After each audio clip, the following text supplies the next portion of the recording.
उद्घोषकज्यू यो मध्यपश्चिम विश्वविद्यालयको आयोजना गरेको प्रथम अन्तर्राष्ट्रिय सम्मेलन खास गरिकन सेपिङ the future trends in education society and business in challenging world को यो अन्तिम दिनको सत्रमा अध्यक्षता ग्रहण गरिरहेका मध्यपश्चिम विश्वविद्यालयका श्रीमान कुलपतिज्यू, त्यस्तै गरी हाम्रो प्रणाली प्रदेश सरकारका माननीय आर्थिक योजना मन्त्रीज्यू, त्यस्तै गरिकन लुम्बिनी प्राविधिक विश्वविद्यालयका श्रीमान उपकुलपतिज्यू, हाम्रो उच्च विश्वविद्यालयका श्रीमान भ्रष्टाज्यू लगायत यो महत्त्वपूर्ण कार्यक्रममा सहभागी हुन आउनुभएका सम्पूर्ण विभिन्न विश्वविद्यालयका पदाधिकारीज्यूहरू, हाम्रो विश्वविद्यालय सहित लगायत सम्पूर्ण रिसर्च स्कलरहरू, प्रोफेसर, स्टुडेन्ट एन्ड ओल सबैलाई म यो महत्त्वपूर्ण अवसरका लागि आयोजकप्रति हार्दिक आभार व्यक्त गर्न चाहन्छु। सबैभन्दा पहिला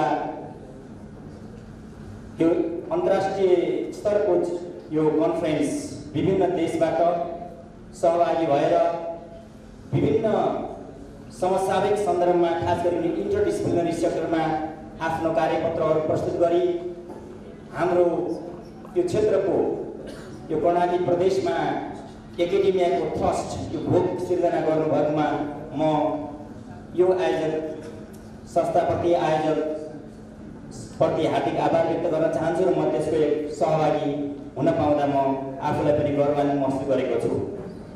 हामी आज एआईले च्यालेन्ज गरेको टेक्नोलोजी ड्रिभन युगमा छौँ। त्यो युगमा हाम्रा ज्ञान सिप र क्षमताहरूलाई नलेज एन्ड स्किलहरूलाई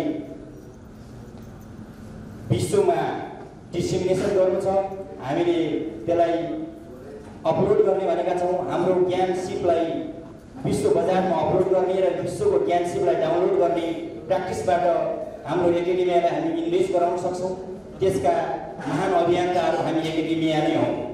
त्यसो भएको हुनाले यो विश्वविद्यालय शिक्षालाई विश्वविद्यालय स्तरीय बनाउनका निम्ति हाम्रा ज्ञान सिप, हाम्रा अर्ग्यानिक चाहिँ ज्ञानहरूलाई शोध खोज अनुसन्धान मार्फत त्यसलाई चाहिँ विश्व बजारमा अपलोड गर्ने र विश्वको ज्ञान सिपलाई हाम्रो ज्ञान सिपसँग कहाँनिर हामी छौँ, के चिजको ग्याप छ र त्यसले हाम्रो गभर्नमेन्टलाई, हाम्रो कम्युनिटीलाई कहाँनिर त्यसले इन्टरभेन्सन गर्न सक्छ भन्ने कुराको यो महत्त्वपूर्ण महाकुम्भ मेला हो।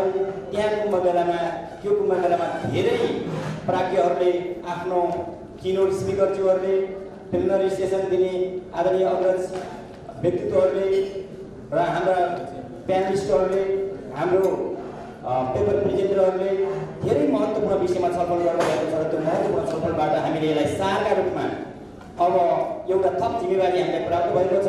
त्यसलाई प्रकाशन मार्फत हामीले फेरि अर्को डिस्क्रिमिनेसन गर्न सक्यौँ भने यसको डकुमेन्टेसन हुनेछ। र अन्त्यमा हामी यो महत्त्वपूर्ण कार्यक्रमको समय व्यवस्थापनका लागि हामीले केही कतै त्यहाँनिर अलिकति समय व्यवस्थापन गर्नुपर्ने परिस्थितिमा समीक्षाका रूपमा हामीले आगामी दिनमा काम गर्दा सोच्नुपर्ने भएको मैले अनुभूति गरेको छु। यति कुरा राख्दै यो अवसरका लागि यहाँहरूप्रति हार्दिक आभार व्यक्त गर्दै फेरि पनि यस्ता कार्यक्रमहरू हामी आगामी दिनमा निरन्तर रूपमा गरिरहनेछौँ। यो एउटा कार्यक्रम मात्र होइन, हामी सहकार्यमा छौँ र अरू विश्वविद्यालयहरू गर्नुहुने कार्यक्रमहरूमा पनि हामी सहभागी हुनेछौँ भन्ने कुरा राख्दै यो अवसरलाई पुनः धन्यवाद दिँदै म मेरो मन्तव्य यही शेष गर्छु। धन्यवाद।